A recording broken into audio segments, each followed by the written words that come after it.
good this movie was approved. We're in good hands. This movie has more studio splashes than an indie horror flick. This dear mother is trying to be very patient with her little offspring. Easy on the teats, kid. Babies are just a few days old and hungry, too. As the baby deer grow older, they lose their spots entirely. These animals tame very easily and are very graceful pets. That's incorrect. Apparently no limit to their appetite. As a weapon of defense, they rely almost entirely on their great speed and alertness.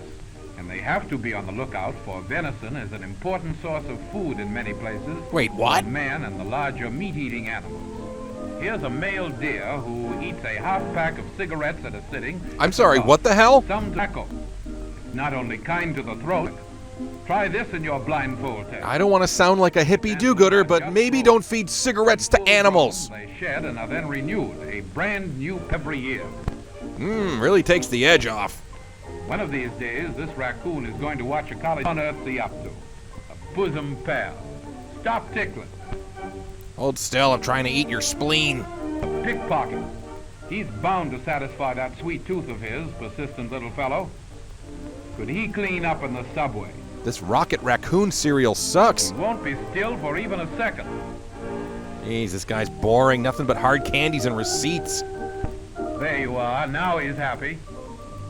The raccoon is found all over North America. His amusing ways, 1,001 mischievous antics make him a most desirable pet. Said no one ever. Wonder if these selected eggs are all they're cracked up to be. Hashtag egg a slogan. The raccoon is one of the fussiest of animals when it comes to food. He insists on washing his food before eating it. Of course, if there's no water available, don't think he's going to fast. He loves his victuals too much for that. But he does enjoy cleanliness. Unrelated, do not touch the raccoon under any circumstances, kids.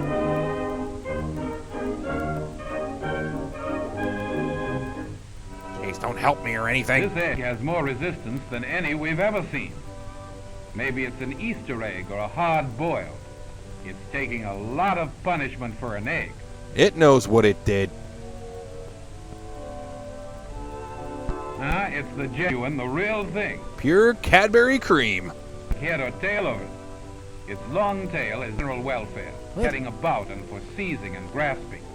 Kink is very fond of sweets and bananas especially. You got sand in my banana. Hope it peels to them. They're accustomed to nests. These aren't around. Mexico, Central America, and South America. Oh, that explains the heavy redaction. The coatamundi, a tropical animal distinguished by its long, flexible snoot. Wasn't that the name of a Restless, Jedi? active, nosy little fellow, related to the raccoon but with a longer body and tail. New Sonic He is has the creepy reputation looking. of being quite a fighter for one so small, but in his milder moments consumes large quantities of bananas. And let me guess, makes a great pet. Which is the thumb?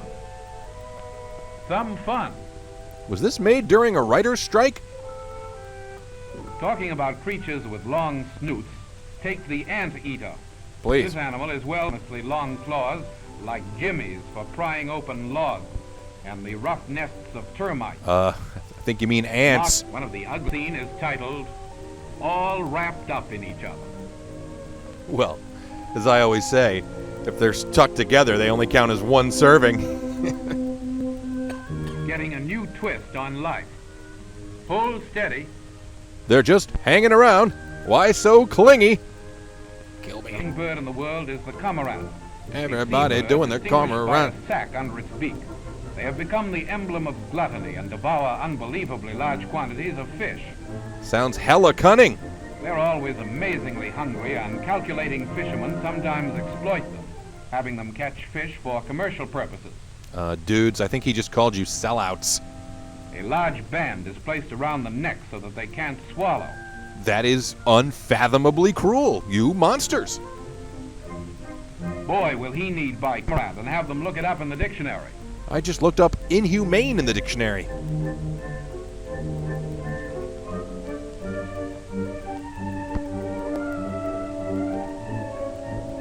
A combination of Frankenstein and a house detective. He's sneaking up on you. Please leave my One habitat. of the most primitive of animals is the sloth, which obviously gets name from its extreme branches, back downward, and they're just as stubborn as they are slothful. The Dude. four limbs are provided with long, curved claws, so that with their sharp teeth, they really have 5 weapons of defense. He looks like a cross between a monkey and a bear. Now this'll really piss him off. Without the aid of a stick, it would be impossible for 2 men to dislodge one from a tree. Then don't do it! Plenty nasty to play around with. But enough about humans. This sloth has the reputation of being the stupidest animal the Creator ever made. Poor Jeez. fellow, he hasn't strength enough in his legs to support his weight. He has to lie down and pull himself along the bushes and tufts of grass. Come on. Darwin repeatedly referred another variety of this tropical animal has 3. This is officially terrible. I hate this. After a half-day's work subduing this little playmate, his captors are plenty exhausted, and so is he. He's traumatized. This is the worst thing I've ever watched on Fun with The Shorts. variety of tropical lizard is the iguana. This one is a rock iguana. How can we hurt him? The more familiar species is the free-living animal pictured here. Its chief means of defense is its long tail.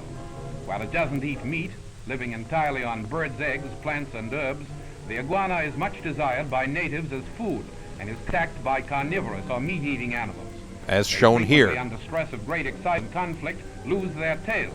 But the iguana has the rather unique faculty of growing a new tail. Don't you dare, movie. That isn't a snake, Oh. but the wiggling of the iguana's tail. Come on. I'm so sorry, everybody.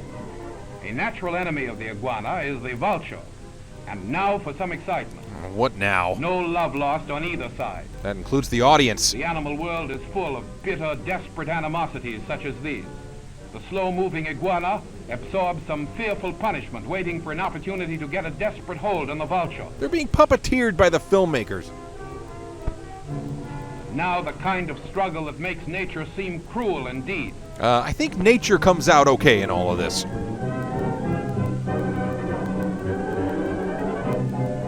The vulture escapes, but that doesn't mean the iguana's troubles are over, for the puma, an Puma? even more dangerous natural enemy, appears. The much-feared mountain lion, long-limbed, stealthy, very careful to keep out of the way of that whip-like tail. Now we're going to taser the mountain lion for no apparent reason. The puma, the very last word in animal cunning, skillful and relentless fighter of the jungle, cleverly stalks his prey. Where's Zookeeper Joe now? Was he conveniently called away? Get him in there, come on. Wait, Steve, they want us to do this. We're playing right into their business model. Lightning-like movement, he strikes. The instant, basic, and eternal law. The side of the fish. Nature is red in tooth and claw, folks, but dominion is man's birthright. Thanks for watching, everybody. If you enjoy Fun with Shorts, please like and share. And if you want to see all the Fun with Shorts, check me out at patreon.com/JoshWay. For as little as $1 per video, you can see the monthly exclusive episode as well as other goodies and freebies. Thanks a lot. See you next time.